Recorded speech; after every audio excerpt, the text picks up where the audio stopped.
بسم الله الرحمن الرحيم. ازيكم حبايبي؟ عاملين ايه؟ يا رب تكونوا بخير وفي احسن حال. انا ام احمد وجايلكم النهارده كده في فيديو جديد، وهنعمل كده تتبيله للفراخ الجميله اللي انتوا شايفينها دي. انما عسل، اول مره اعملها معاكم في القناه، ويا رب تعجبكم كده حبايب قلبي. وقبل ما نبدا في الفيديو كده، لو لسه جديده معايا في القناه وما اشتركتيش، اشتركي بسرعه وفعل الجرس على الكل. ويا ريت كده تشيري الفيديو لاكبر عدد من الاخوات والاصحاب عشان الكل يستفيد حبايب قلبي.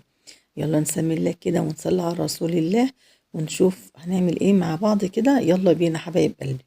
اول حاجة كده هجيب طبق هنزل فيه بكوبايتين اتنين من الزبادي، تمام، او الياغورت، في الدول العربية بيقولوا عليه ياغورت، احنا عندنا في مصر بنقول زبادي. الكوبايتين دول اللي هم الصغيرين، لو انت هتستخدمي كوباية زبادي كبيرة يبقى اكتفي بواحدة بس. هنزل عليهم بقى طبعا كده بنص معلقة من الملح، بنص معلقة من التوم البودر، نص معلقة من البصل البودر، ونص معلقة من القرفة، نص معلقة من البابريكا، نص معلقة من الفلفل الأسود، نص معلقة من الكمون، نص معلقة من الجنزبيل، ونص معلقة من السبع بهارات، وكمان الكاري هننزل بيه، وكمان نص معلقة من بهارات الفراخ. وطبعا ما ننساش بقى كده الرشة كده او ربع معلقة من الهيل او الحبان المطحون، وكمان معلقة كبيرة من العسل الابيض. معايا معلقتين اتنين كبار من الصلصة، انا عاملاها في البيت. وهننزل كمان عليهم بمعلقتين اتنين كبار من الخل، ومعلقتين كبار من الزيت. ودي تتبيلة بتاعتنا، التتبيلة دي رهيبة. عايزة اقولك كمان لو عندك كده مكعب مرق ممكن تفركيه فيها كمان، هتدي لها طعم احلى.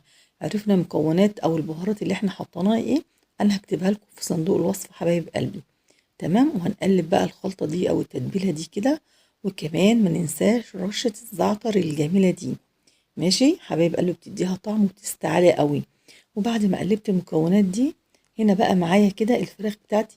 انا كنت مقطعاها زي ما انتم شايفين كده، ومشرحاها وغسلها كويس قوي، ونقعها في المحلول الملح بتاعها. طبعا احنا عارفين المحلول ده، المحلول النقع اللي هو عبارة عن مية ودقيق وملح وليمون وجنزبيل، وكمان بحط فيه طماطمايه. وبعد ما غسلتها وشطفتها وحطيتها كده في مصفى صفت ميتها، انا هستخدم النهارده كده وراك وصدور مع بعض.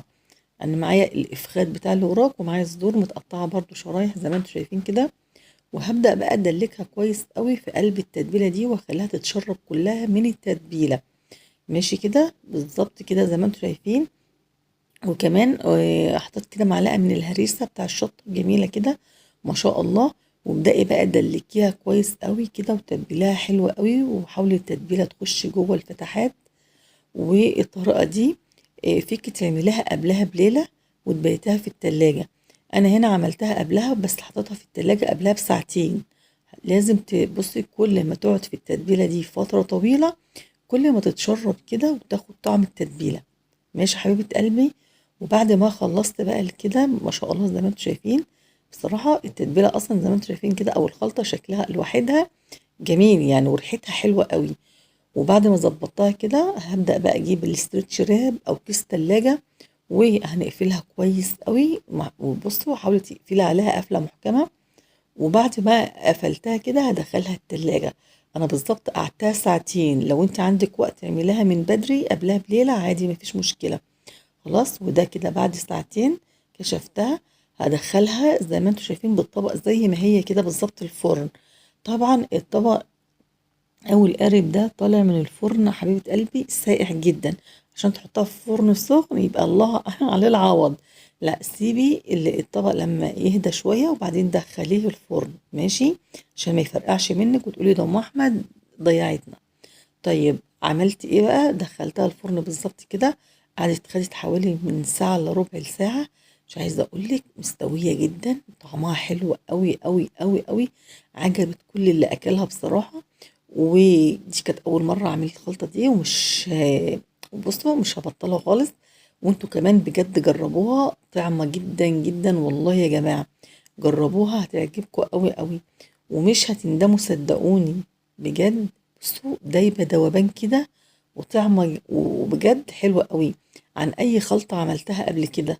وده الفيديو بتاعي كان معاكم النهارده. ما تنسونيش بقى في اللايك والشير والكومنتات الحلوه المحفزه زيكم كده يا عسل انت ويا، وربنا يحسن ما بين ايدينا جميعا، ومع السلامه.